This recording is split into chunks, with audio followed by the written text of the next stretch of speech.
আসসালামু আলাইকুম রহমতুল্লাহ। প্রিয় শিক্ষার্থী বন্ধুরা, ইজি অ্যাকাউন্টিং আনসার ক্লাসে তোমাদের স্বাগতম। আজকে আমরা বিবিএ অনার্স সেকেন্ড ইয়ার এবং বিবিএ অনার্স থার্ড ইয়ারের বাংলাদেশ কর বিধি বইয়ের একক ব্যক্তি কর নির্ধারণ নিয়ে আলোচনা করব। এই একক ব্যক্তির কর নির্ধারণের উপর আজকে আমাদের ক্লাস নাম্বার 3। এর আগে আমরা দুটি ক্লাসে বিভিন্ন ম্যাথ তোমাদের সমাধান করে দেখিয়েছি এবং একক ব্যক্তির কর কিভাবে নির্ধারিত হয় সে প্রক্রিয়াগুলো তোমাদের সাথে আলোচনা করেছি। তো আশা করি ক্লাসগুলো তোমরা বুঝতে পারছো। এবার আমি তোমাদের কাছকে সরকারি চাকরিজীবীর কিভাবে কর নির্ধারণ করা হবে সেই জিনিসটাই আলোচনা করব। তো চলো আমরা আমাদের ক্লাসটি দেখে আসি। তার আগে আমরা প্রথমে প্রশ্নটা দেখি। আমাদের ক্লাসগুলো যদি তোমাদের ভালো লাগে তাহলে অবশ্যই আমাদের ক্লাসগুলো তোমাদের বন্ধুদের সাথে শেয়ার করবা এবং আমাদেরকে কমেন্ট করে জানাবা। তোমরা যদি চাও আমাদের অনলাইন কোর্সে যুক্ত হতে পারো, সেখানে খুব স্বল্প সময়ের মধ্যে আমাদের অনলাইন কোর্সগুলো কমপ্লিট করা যায়। তো নিচে দেখানো স্ক্রিনে হোয়াটসঅ্যাপ নাম্বারে যোগাযোগ করে আমাদের অনলাইন কোর্সে তোমরা যুক্ত হতে পারো। তো চলো আর কথা না বাড়ি আমরা ক্লাসটি শুরু করি। এই প্রশ্নের মধ্যে বলা আছে, মিস্টার দানিয়াল ঢাকার একটি বেসরকারি প্রতিষ্ঠানের কর্মকর্তা। মিস্টার দানিয়াল হচ্ছে একজন সরকারি প্রতিষ্ঠানের কর্মকর্তা, মানে সরকারি চাকরিজীবী। তিনি 43,59,850 টাকা বেতন স্কেলে 2024 সালের জুন মাসে বেতন বাবদ 48,370 টাকা পান। এটা হচ্ছে তার বেতন স্কেল, অর্থাৎ তিনি যখন চাকরিতে জয়েন করছে তার বেতন ছিল 43,000 টাকা এবং সেটা বাড়তে বাড়তে এক সময় গিয়ে তার মূল বেতনটা 49,850 পর্যন্ত হবে। কিন্তু বর্তমানে তার বেতন হচ্ছে 48,370 টাকা। তার ইনক্রিমেন্টের তারিখ হচ্ছে প্রতি বছর 1 জুলাই। প্রতি বছর 1 জুলাই তারিখে ইনক্রিমেন্ট হয়, অর্থাৎ তার বেতনটা বৃদ্ধি পায়। তো যেহেতু আমাদের আয়বর্ষ এবং করবর্ষ দুইটাই কিন্তু আমাদের আয়বর্ষ যেহেতু আমাদের জুলাই থেকে জুন পর্যন্ত হিসাব করা হয়, 1 জুলাইতে বেতন বাড়লে এখানে ইনক্রিমেন্টের কোনো কাজ করতে হবে না। 1 জুলাইতে যখন বেতন বাড়ে তখন ইনক্রিমেন্টের কোনো কাজ করতে হয় না, কারণ আমরা বছরের শুরু থেকেই ইনক্রিমেন্টটা পেয়ে গেছি। তো এখানে আমাদের তার বেতন হচ্ছে মূলত 48,370 টাকা। তার অন্যান্য সুবিধাসমূহ নিম্নরূপ নিচে দেওয়া আছে। চার্জ ভাতা মাসিক 500 টাকা, চিকিৎসা ভাতা 1500 টাকা, উৎসব ভাতা প্রতি বছর 2 মাসের মূল বেতনের সমান। যাতায়াতের জন্য তার নামে বরাদ্দকৃত একখানি গাড়ি আছে, যার পরিচালনা ও রক্ষণাবেক্ষণ ব্যয় সরকারি বহন করে। ভারপ্রাপ্ত কর্মকর্তা হিসেবে তার নামে বরাদ্দকৃত একখানি ভাড়ামুক্ত সুসজ্জিত সরকারি বাংলো আছে, যার বার্ষিক ভাড়া মূল্য হচ্ছে 1,20,000 টাকা। শিক্ষা সহায়ক ভাতা পান মাসিক 1,000 টাকা। এই হচ্ছে তার মূল সরকারি চাকরি থেকে আয়। তো এখানে বলা আছে 2023-24 আয়বর্ষে তার খরচসমূহ নিম্নরূপ: 5 বছর মেয়াদী সঞ্চয়পত্র করে 1 লক্ষ টাকা, ডিপিএস এ দান প্রতি মাসে 5,000 টাকা, সরকারি কল্যাণ তহবিলে দান 50 টাকা প্রতি মাসে, যৌথ বীমা পলিসিতে দান 40 টাকা, পারিবারিক ভরণ পোষণ খরচ হচ্ছে 35,000 টাকা, জাকাত ফান্ডে দান করছে 5,000 টাকা। মিস্টার দানিয়ালের সংশ্লিষ্ট করবর্ষের বেতন খাতে মোট আয় ও কর দায় নির্ণয় করো। আমাদের সংশ্লিষ্ট করবর্ষের মোট আয় এবং কর দায় নির্ণয় করতে বলছে। তো এখন বেতন খাতে মোট আয় বের করবো এবং কর দায় বের করবো।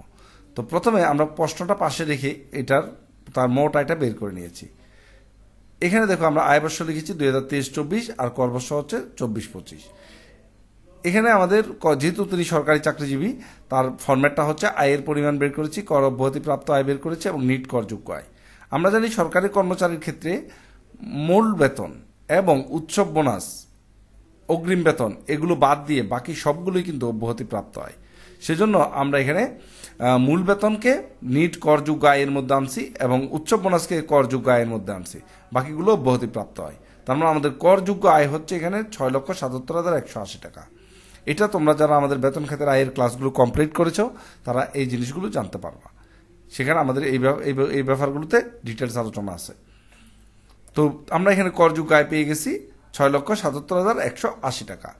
তার মানে তোমরা মনে রাখবা, সরকারি কর্মচারীর ক্ষেত্রে মূল বেতন এবং উৎসব বোনাস বাদ দিয়ে বাকিগুলো সব অব্যাহতিপ্রাপ্ত আয়, অর্থাৎ যেটার মধ্যে কোনো ট্যাক্স নেওয়া হয় না, যে আয়ের উপর সরকার কোনো ট্যাক্স নেয় না। তো করযোগ্য আয় আমরা বের করে ফেললাম। এবার আমরা বের করবো এখানে বিনিয়োগ ভাতা। বিনিয়োগ ভাতার মধ্যে আমরা কি কি লিখবো? বিনিয়োগ ভাতার মধ্যে আমরা লিখবো সঞ্চয়পত্র ক্রয় 1 লক্ষ টাকা, তারপর ডিপিএস এ প্রতি মাসে দান করা হচ্ছে 60,000 টাকা। এখানে সর্বোচ্চ সীমা আছে 1,20,000 টাকা। তো এখানে আমাদের যেহেতু 60,000 টাকা 1,20,000 টাকার কম, তাই আমরা সরাসরি বসাই দিচ্ছি। কল্যাণ তহবিলে দান 50 টাকা করে 12 মাসে 600 টাকা। তারপর যৌথ বিমাতে দান 40 টাকা করে 12 মাসে 480 টাকা। পারিবারিক ভরণ পোষণ খরচ এটা আসবে না, সরকারি জাকাত ফান্ডে দান এটা আসবে। সরকারি জাকাত তহবিলে দান করলে সেটা বিনিয়োগ ভাতার অংশ হিসাবে লেখা যাবে। এ হচ্ছে তার প্রকৃত বিনিয়োগ। এবার আমাদের প্রকৃত বিনিয়োগ বের করার পরে এবার আমাদের বিনিয়োগ ভাতার 3টা ফরমেশন লিখতে হবে। একটা হচ্ছে কি মোট আয়ের 3%, মনে আছে? এই জিনিসগুলো তো তোমরা জানো, কর অব্যাহতিপ্রাপ্ত আয়, হ্রাসকৃত কর প্রযোজ্য আয় এবং ন্যূনতম কর প্রযোজ্য আয় এরূপ বাদ দিতে হয়। এগুলো বাদ দিয়ে 3%। যেহেতু আমাদের এই অঙ্কের মধ্যে এই টাইপের কোনো আয় নাই, কর অব্যাহতিপ্রাপ্ত আয়ও নাই, হ্রাসকৃত হারে কর প্রযোজ্য আয়ও নাই এবং ন্যূনতম কর প্রযোজ্য আয়ও নাই, তাই সরাসরি আমাদের আমাদের মোট আয়ের 6,77,180 টাকার উপর 3% 20,315। এরপর আমাদের যে বিনিয়োগ ছিল প্রকৃত বিনিয়োগ সেটার 15%, তোমরা জানো ষষ্ঠ তফসিল অনুযায়ী। তো 15% করলে আসে 24,912 টাকা। এরপর হচ্ছে বার্ষিক 10 লাখ টাকা। এই তিনটার মধ্যে যেটা কম, তো এই তিনটার মধ্যে কম হচ্ছে 20,315 টাকা। এই 20,315 টাকা হচ্ছে আমাদের কর রেয়াত বা কর ছাড়।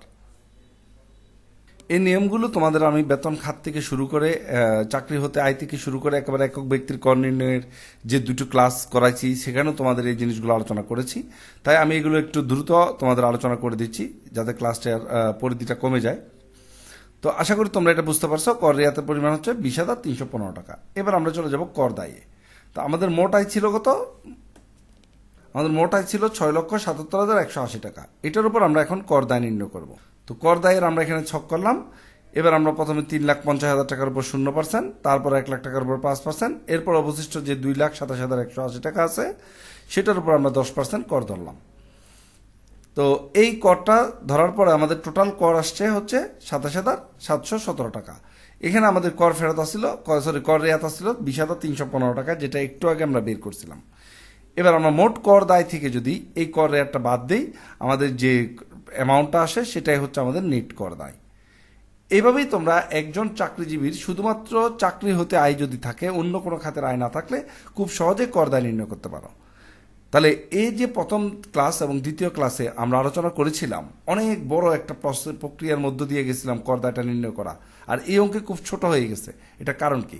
কারণ হচ্ছে ওই যখনই করদাতার আয়ের মধ্যে তোমার ন্যূনতম উৎসে করকর্তন করে এরকম কোনো আয় যুক্ত হয়ে যায়, তখনই কিন্তু আমাদের কর দায় নির্ণয়টা একটু একটা মানে বিশদ প্রক্রিয়ার মাধ্যমে যেতে হয়, যেটা আমরা 1 নম্বর ক্লাস এবং 2 নম্বর ক্লাসে তোমাদের শিখাইছি। তো যদি এই যে ন্যূনতম কর প্রযোজ্য আয় বাদ দিয়ে অন্য কোনো খাতের আয় থাকে, অর্থাৎ ন্যূনতম কর প্রযোজ্য আয় যদি না থাকে করদাতার আয়ের মধ্যে, তাহলে কোনো সমস্যা নেই, তাহলে তোমরা নর্মাল নিয়মে কর দায় এইরকম সহজ পদ্ধতিতে কর দায় বের করে দিতে পারবা। তো আশা করি এই ক্লাসটা তোমরা বুঝতে পারছো। তো ধন্যবাদ সবাইকে আমাদের সাথে থাকার জন্য। এরপর তোমরা এখানে যে আমাদের অ্যাজাম্পশনগুলো ছিল সেই নোটগুলো আমরা লিখে দিয়েছি।